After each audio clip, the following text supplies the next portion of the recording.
அடுத்ததாக நம்ம பார்க்க போகிறது தீரன் சின்னமலை. தீரன் சின்னமலையோட காலம் 1756லேருந்து 1805. இவர் பார்த்தோம் அப்படின்னா இவர் கொங்கு நாட்டு பகுதியை சேர்ந்தவர், கொங்கு பாளையக்காரர். இந்த கொங்கு பாளையம் எந்த ஏரியா அப்படின்னு பார்த்தோம்னா அந்த சேலம், கோயம்புத்தூர், கரூர், திண்டுக்கல் பகுதியை சேர்ந்தது தான் கொங்கு நாடு. இவர் பிறந்த ஊர் பார்த்தோன்னா ஈரோடில் இருக்கிற சென்னிமலைக்கு பக்கம் உள்ள மேலப்பாளையம். ஈரோடு டிஸ்ட்ரிக்டை சேர்ந்தவர், பிறந்த ஊர் சென்னிமலைக்கு அருகில் உள்ள மேலப்பாளையம். இவரோட இயற்பெயர் பார்த்தோம்னா தீர்த்தகிரியிலேருந்து தான் தீரன் சின்னமலை அப்படின்னு வேறு பேர் வந்திருக்கும். இவரோட சொந்த இயற்பெயர் வந்து தீர்த்தகிரி. இவர் பிறந்த ஆண்டு 1756. இவர் வந்து நிறைய ட்ரைனிங்கெல்லாம் எடுத்திருப்பார். என்னென்ன ட்ரைனிங்னு பார்த்தோம்னா இந்த சிலம்பம், வில்வித்தை, நல்ல குதிரையேற்ற பயிற்சி, நவீன போர் யுத்திகள்லாம் கற்றுருப்பார். அது இல்லாத பிரெஞ்சு இராணுவத்தோடு சேர்ந்து அவங்கக்கிட்ட வந்து நவீன போர் முறையெல்லாம் கற்றுட்டு வந்திருப்பார். என்னென்ன கற்றுக்கினாருன்னு பார்த்தோம்னா சிலம்பம், வில்வித்தை, குதிரை ஏற்றம் கற்றுருப்பார், நவீன போர் முறைகள்லாம் கற்றுருப்பார். அது இல்லாத பிரெஞ்சுக்காரர்களோட நவீன போர் முறையும் கற்றுட்டு வந்திருப்பார். அவர் இருந்த காலத்தில் அந்த ஈரோடு, கோயம்புத்தூர், சேலம் அந்த கொங்கு நாட்டு பகுதியில் வந்து மைசூரோட கட்டுப்பாட்டில் தான் இருக்கும். மைசூர் சுல்தானோட கட்டுப்பாட்டில் தான் இருக்கும். இந்த 3ஆம் மைசூர் போர், 4ஆம் மைசூர் போர் காலகட்டத்துக்கு அப்புறம் அந்த கொங்கு நாடு வந்து முழுவதுமாக ஆங்கிலேயரோட வசம் போயிடும். 3rd, 4th மைசூர் போருக்கு அப்புறம் கொங்கு நாடு முழுசும் வந்து ஆங்கிலேயர் வசத்துக்கு போயிடும். இந்த மைசூர் சுல்தானோட கட்டுப்பாட்டில் இருக்கும்போது நம்ம கொங்கு நாட்டு பகுதியில் வந்து திவானாக இருந்த முகமது அலி அப்படிங்கிறவர் வந்து கொங்கு நாட்டு பகுதியில் வரி வசூல் செஞ்சுட்டு அந்த வழியாக போயிட்டுருப்பார். போயிட்டு இருக்கும்போது அவரை வழிமறைச்சி வரி பணத்தை புறம் பிடுங்கிக்குவார். சின்னமலை வரி பணத்தை பிடுங்கிட்டு சின்னமலை அனுப்பிவிட்டு அந்த முகமது அலியோட என்ன சொல்லி அனுப்புவார் அப்படின்னா, நான் இங்கேருந்து நீ பணம் இல்லாமல் இப்படி அனுப்புனேன் அப்படின்னா நான் யார் பிடிங்கிட்டுன்னு சொல்கிறது அப்படின்னு கேட்டால் அதுக்கு முகமது அலிகிட்ட சொல்லிவிடுவார், சிவன்மலைக்கும் சென்னிமலைக்கும் இடையே உள்ள சின்னமலை தான் பறித்து கொண்டான் அப்படின்னு போய் உங்கள் சுல்தான்கிட்ட சொல்லு அப்படின்னு சொல்லி பணத்தை பிடிங்கிட்டு முகமது அலியை அனுப்பிச்சி விட்ருவார். அப்படின்னு யார் சொன்னதுன்னு பார்த்தோன்னா சின்னமலை தான் சொல்லியிருப்பார். அவரோட இயற்பெயர் தீர்த்தகிரி.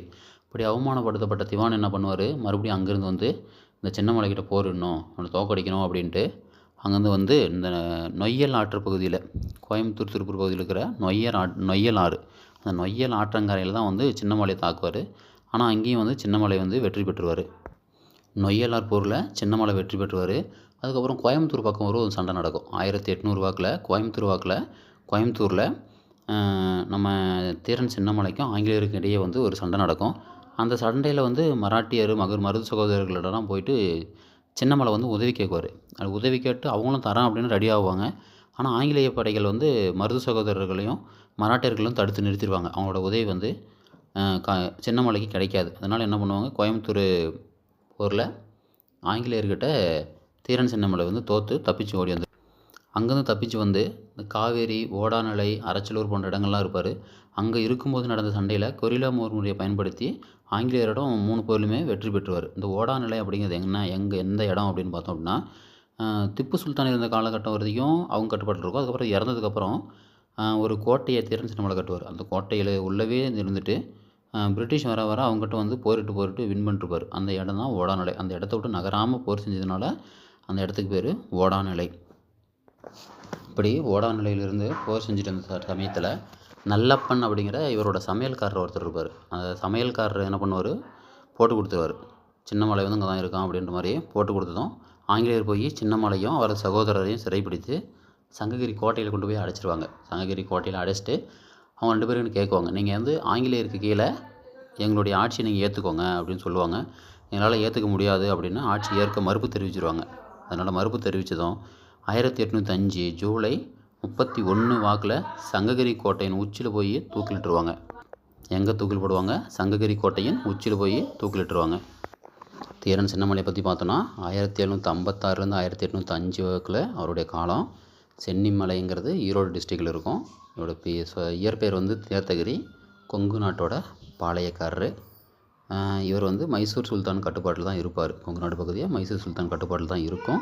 மைசூர் சுல்தான் கட்டுப்பாடு வந்து 3rd and 4th மைசூர் போருக்கு அப்புறமா வந்து ஆங்கிலேயர் வசம் போயிடும். ஆங்கிலேயர் வசம் போனதுக்கப்புறம் அதுக்கு முன்னாடி வந்து மைசூரோட சுல்தானான திவான் வந்து அங்கேருந்து வரி வசூல் செஞ்சுட்டு ஈரோட்டிலேருந்து போகிற வழியில் கோயம்புத்தூர் பகுதியெல்லாம் வரி வசூல் செஞ்சுட்டு போகும்போது அவங்களோட வரி பணத்தை பிடிங்கிட்டு இந்த மாதிரி சிவன்மலைக்கும் சென்னிமலைக்கும் இடையே உள்ள சின்னமலை தான் பிடிங்கிட்டான் அப்படின்னு போய் சொல்லு அப்படின்னு அனுப்பிச்சி விட்ருவான் பணத்தை பிடிங்கிட்டு. அதுக்கப்புறம் தான் முகமது அலி வந்து தீர்த்தகிரிக்கிட்ட நொய்யல் ஆற்றங்கரையில் சண்டை போடுவார். அந்த இடத்துல தீர்த்தகிரி வெற்றி பெற்றுவார்.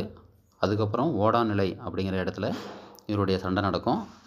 காவேரி, ஓடாநிலை, அரச்சனூர்லாம் வந்து கொரில்லா போர் முறையை பின்பற்றுவார். இவர் போர் முறையே வந்து கொரில்லா போர் முறை தான்.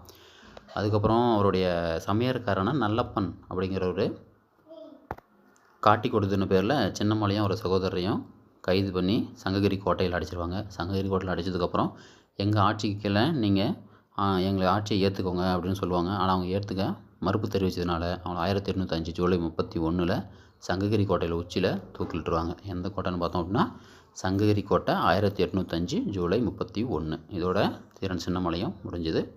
நன்றி, வணக்கம்.